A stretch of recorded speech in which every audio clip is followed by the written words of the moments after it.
Bonjour à toutes et à tous, c'est Imaginez-vous pour Magic Community FR, le quatrième épisode de mes petites explications. Alors, on va continuer avec les fioritures, mais cette fois-ci, le niveau sera plus élevé qu'avant, on augmente de niveau. Alors, on va commencer avec la fioriture que j'avais montrée la dernière fois, mais que je n'avais pas expliqué, enfin, je n'avais pas détaillé. C'est un faux mélange, comme je l'avais dit, mais enfin, bon, ça n'a pas de nom. Alors, je vais vous montrer le geste à la base, ce que le geste donne. Euh, le geste à la base, la fioriture, ça va être ça. Là, vous êtes de derrière, c'est pas forcément très joli, mais bon. Voilà, en gros, c'est cela. Donc, je vais me mettre sur le côté. Alors, admettons que je suis à peu près devant vous. Voilà. Je suis pas. La caméra ne monte pas très haut, mais bon, c'est pas grave. Alors, pour faire ça, déjà il faut savoir faire la coupe pivot, comme je l'avais dit, hein. L'index qui décale le paquet supérieur enfin, je veux dire, l'index, on est en middle, l'index décale, la main gauche récupère en main donne et on remet dessus. Donc il faut savoir faire cette coupe pivot pour ce qui va suivre après, parce qu'en fait ça va beaucoup se baser sur une fois que vous êtes comme ça va redécaler et on va aller vers des échanges et plein de choses. Alors, donc d'abord le jeu est entier comme ceci, on va vérifier, regardez, roi de cœur, pas de trèfle. Donc ce qui se passe c'est que vous faites une coupe pivot, vous coupez environ un tiers du paquet. Bon là j'ai fait un peu plus, mais bon, disons que le mieux c'est de faire un tiers. Vous récupérez ce paquet en main donne. Pour que ce soit plus joli, ce qui est bien, c'est qu'en fait vous faites ça et en même temps vous préparez à faire une deuxième coupe pivot en fait. Donc vous faites coupe pivot main donne et en même temps vous faites une deuxième coupe pivot. Là ce qui va se passer c'est que vous allez échanger ce paquet avec celui du dessous. Donc en fait, celui-ci, le premier va aller en dessous et vous allez prendre le deuxième paquet. Donc pour ça, vous vous glissez en dessous et avec le pouce, vous allez pincer ça et avec ces doigts, vous allez attraper le paquet du dessous. Donc ça demande un petit peu d'entraînement pour que ce soit fluide, mais c'est facile à faire. Et donc après, pour que ce soit joli, donc en fait, ce qu'il fait, c'est qu'on va remettre ça et puis le paquet en dessous. En fait, la main ici pivote, l'index vient taper ce paquet ici, ça pivote autour du majeur, ça tombe sur ce paquet et on remet celui-là dessus. Je le fais de derrière pour que le geste soit vraiment fait comme si vous étiez en train de travailler. Alors je vais juste peut-être recadrer un tout petit peu vers le haut. Voilà. Donc, coupe pivot, recoupe pivot, on ramène en dessous, je prends le paquet du milieu, j'échange, je tourne la main. Regardez bien la façon dont on tourne la main. Ce qui est plus dur quand on apprend, c'est pas de regarder les mouvements, c'est de regarder la façon dont je vais tourner pour prendre l'index, faire pivoter comme ça et on lâche le paquet. Pour que ce soit plus joli, ce que je fais assez souvent, c'est que je fais ça, coupe pivot, comme d'habitude j'échange ça, et le dernier paquet je le retourne. Ça rajoute une élégance de faire ça, ça, ça.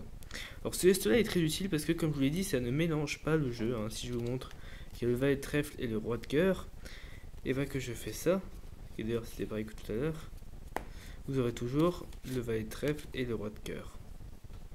Voilà, pourquoi c'est bien aussi? Parce qu'en fait, il y a un truc que font très souvent les magiciens, c'est de faire 1, 2 et 3 coups pivots comme ceci. Donc je vous montre, 1, 2, 3 coups pivots, et ça mélange. Mais si vous avez bien le geste d'échanger les paquets comme ceci, et bah, je vais vous montrer un truc. Si je vous fais 4 coups pivots, ça fait donc 1, 2, 3, 4. Donc c'est assez lent, là j'ai coupé le jeu, une fois, deux fois, trois fois et 4 fois, donc ça mélange le jeu. Si je le fais un petit peu plus vite, bon, là j'ai un peu raté, mais bon, en gros, vous avez l'impression que je mélange plus ou moins. Maintenant, ce que je vais vous montrer, c'est ça. Si j'ai toujours mon valet de trèfle as de pique, bon, ça c'est un hasard que le valet de trèfle, mais bon, et que je fais ça, voilà.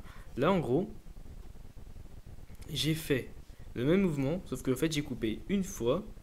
Ici, coupe pivot, j'ai échangé comme tout à l'heure, donc le paquet que vous avez en main gauche passe en dessous, vous prenez le paquet du milieu, 2, 3 et 4. Et là, ça n'a pas mélangé. C'est exactement la même chose, sauf que à ce moment-là, au lieu de faire ça, et ben vous mettez directement ça. C'est peut-être rendre plus confus le geste, mais disons que si vous voulez faire une fioriture, les mouvements c'est ça, et moi je termine en retournant le paquet. Voilà. Je vous remonte. Comme ça. Si vous voulez faire quelque chose d'encore plus joli, mais là ça a mélangé, vous pouvez rajouter une coupe charlier. Par exemple, moi je le fais assez souvent, ça, et je rajoute une coupe charlier à la fin. Voilà, ça c'est si vous avez par exemple travaillé la coupe charlier. Donc ça c'est exactement la même chose, sauf qu'en fait, au moment où vous êtes là, ici, vous n'allez pas lâcher le paquet, vous allez le garder comme ça, pour être en position de charlier, vous faites votre coupe charlier et vous ramenez le paquet comme ça, ou comme ça également. Voilà. Il y a plein d'alternatives à ça, qui ont été plus ou moins inventées par des gens, c'est par exemple, dès le début, faire un premier paquet, donc soit comme ça, enfin je veux dire, je vais vous montrer le geste, c'est quelqu'un qui m'a appris, je le fais quasiment jamais, c'est qu'il fait ça, il fait ça, ça, comme ça. Donc là on voit pas très bien parce que je suis assez zoomé, et là ça ne mélange pas. Alors, valet de trèfle, 3 de cœur. Donc en fait, si vous arrivez avec le doigt, vous prenez directement un petit paquet, c'est facile, mais sinon vous faites une coupe pivot, parce que c'est plus facile de juger avec l'index. Hein. Donc en fait, le premier geste, ça va être comme tout à l'heure, la main qui pivote, l'index qui fait ça. Et là, vous préparez en coupe charlier. Vous faites votre coupe pivot, donc là, ça va pas être très facile. Coupe pivot dedans, la coupe charlier se referme. Donc là, pour l'instant, vous n'avez rien mélangé parce que le paquet qui est au-dessus, vous l'avez remis au-dessus. Et ensuite, vous faites comme tout à l'heure, ça, ça et ça. Donc en fait, on a l'impression d'avoir fait 2 fois le même geste. Non, ce geste peut être également effectué pour une fioriture si par exemple vous avez une technique pour contrôler une carte au-dessus. Donc là, je parle de ceux qui font déjà de la magie. Si vous avez contrôlé une carte au-dessus, vous pouvez par exemple faire ça. Vous faites votre. Et au moment, là, dans la deuxième technique que j'ai appris, hein, vous êtes comme ça, là, clac, et vous restez comme ça. Vous faites par exemple coupe charlier, un éventail avec ce jeu de cartes. Vous faites tomber la première carte, qui d'ailleurs j'en ai fait tomber 2. Vous faites tomber dedans pour arriver à l'envers. C'est pas toujours facile. On peut terminer par d'autres trucs bon, que je peux pas forcément montrer, mais voilà. Voilà, on peut faire cette technique, mais c'est surtout faire une chose belle, sans mélanger. Voilà, on peut faire ça, et si vous voulez juste faire un truc joli, et que vous voulez mélanger en plus, bah, vous rajoutez votre coupe charlier comme ceci. Voilà.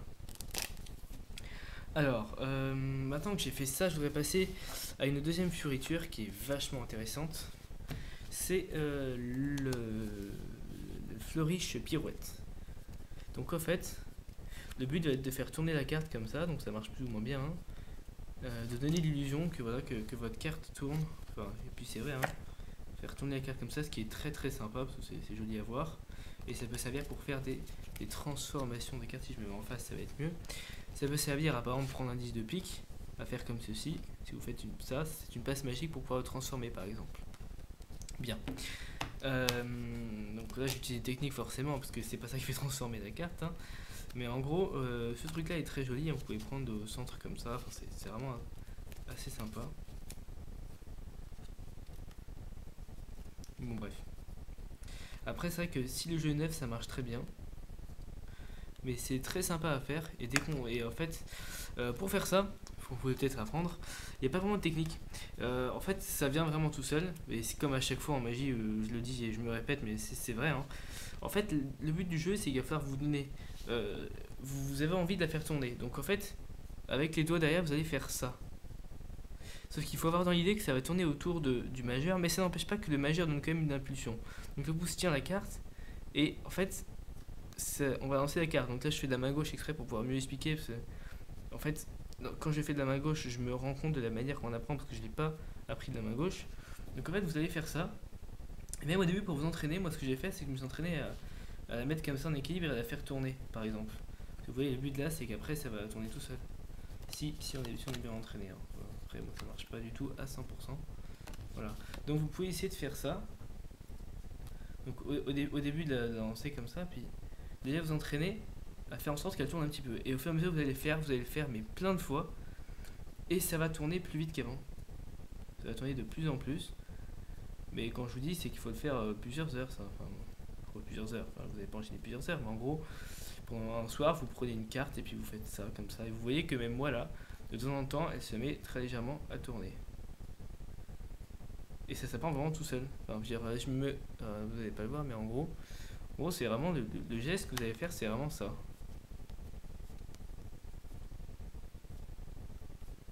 Vous voyez, je tire en arrière, je la pousse en avant, et puis là, alors, en fait, ce qu'il faut comprendre, c'est que c'est quand même le majeur qui va pousser.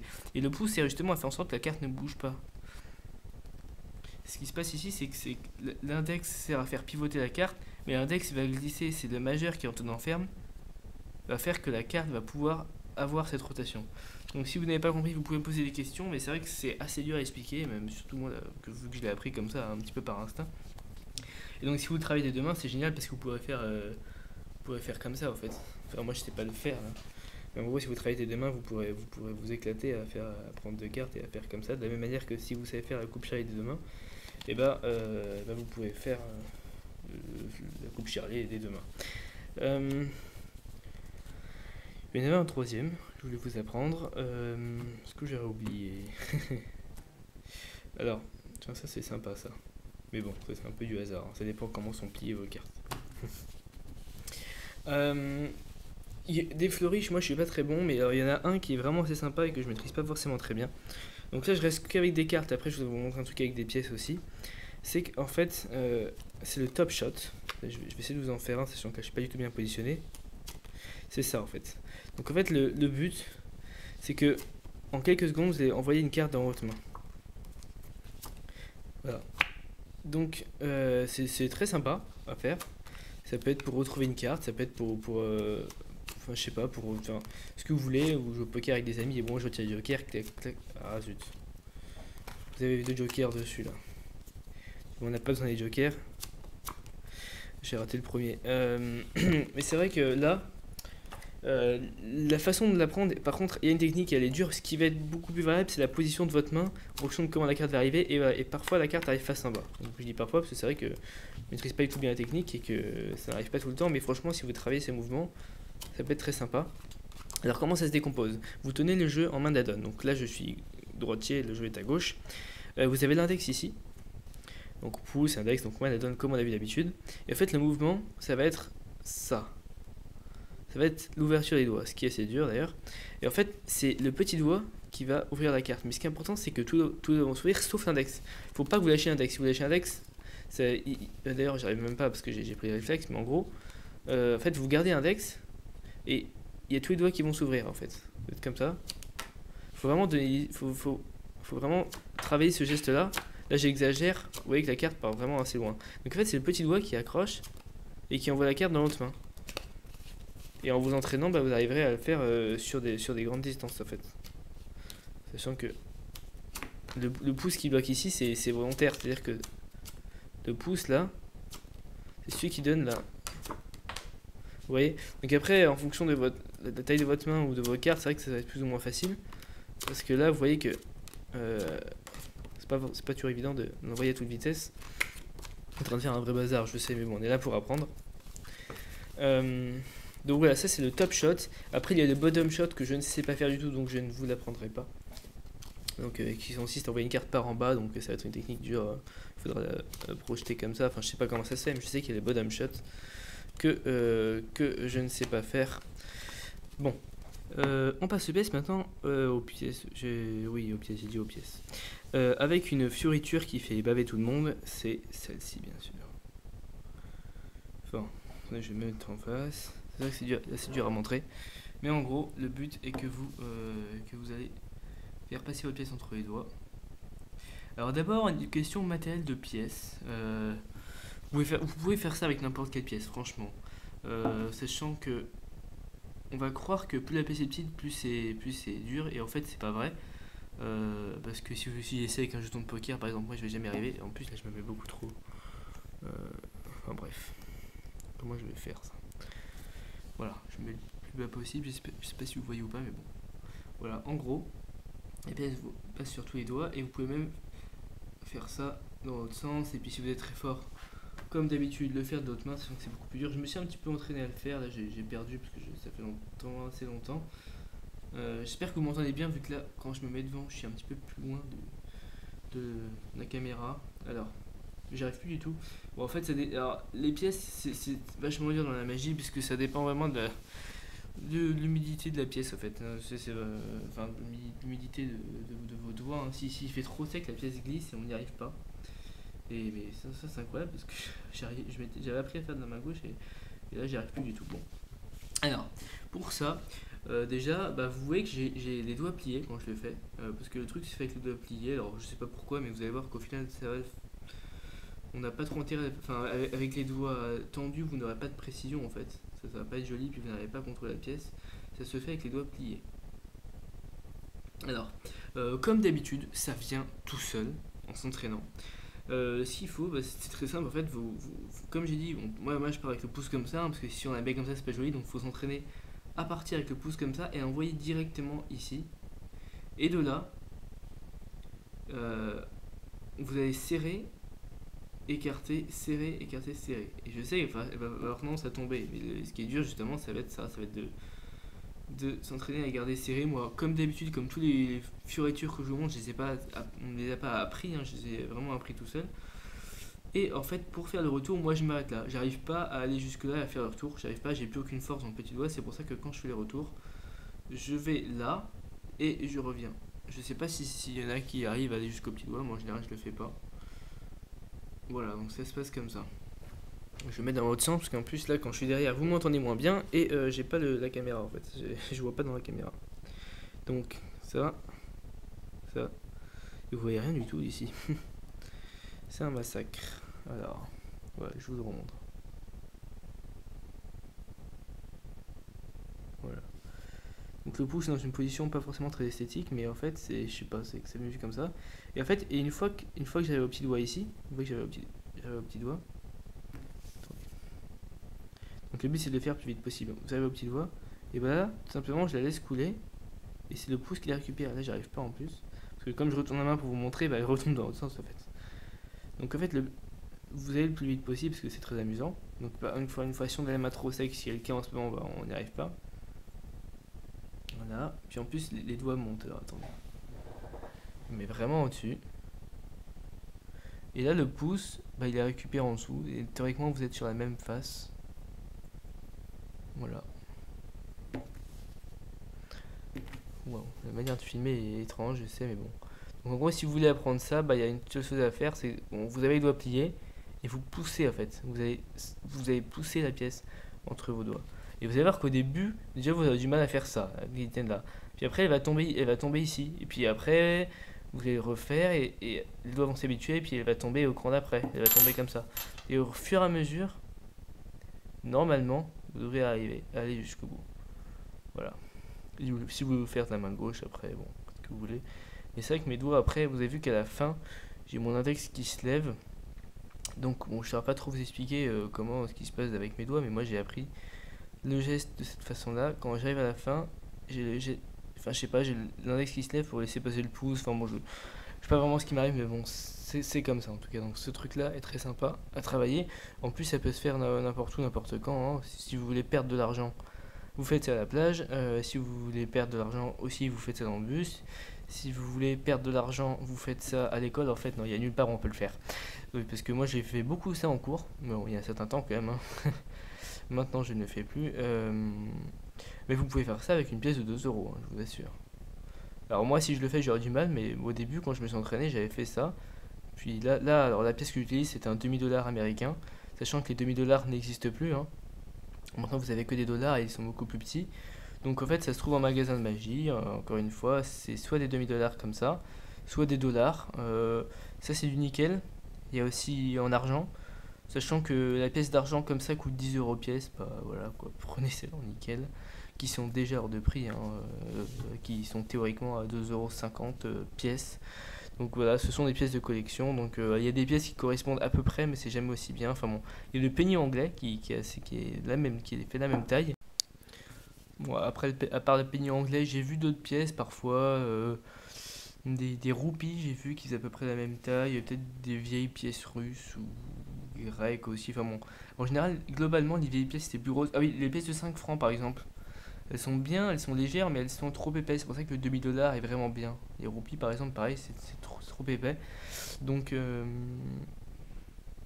donc oui, non, vraiment, les demi-dollars, c'est ce qu'utilisent les magiciens. Et il y a une raison, bah, c'est que enfin, c'est la bonne taille, quoi. C'est le bon poids. Et enfin bon, faut que je fasse gaffe parce que dès que j'ai une pièce, j'ai envie de manipuler. Je suis pas censé vous faire des manipulations là. Voilà, bah, j'espère que ça vous a plu. Dans les prochains épisodes d'explication, enfin je vous expliquerai un tour avec des cartes. Voilà. Par contre, ceux qui cherchent à apprendre de la magie ici, bah, normalement je l'ai dit, hein, c'est pas fait pour apprendre, c'est pas fait pour devenir un magicien. Pour ça, il y a des DVD. À moins qu'un prof de France se décide à faire des cours, mais moi je l'ai dit, franchement, j'ai pas envie de voiler le travail des magiciens. Donc moi je vais vous apprendre des tours, mais ce ne seront pas vraiment des tours pro. Alors certains, enfin si, ce seront vraiment intéressants. Après je vous garantis pas que c'est ce à quoi vous vous attendez, je préfère le dire. Bon, ceci dit, ne quittez pas la chaîne, hein. Mettez quand même un pouce vert si ça vous a plu. Et abonnez-vous si vous voulez plus de vidéos, parce qu'on a quand même besoin de motivation. Enfin en tout cas, je vous remercie parce que vous êtes quand même déjà assez nombreux et vous laissez des commentaires et tout. Et j'aimerais que ça continue. Voilà, bye tout le monde.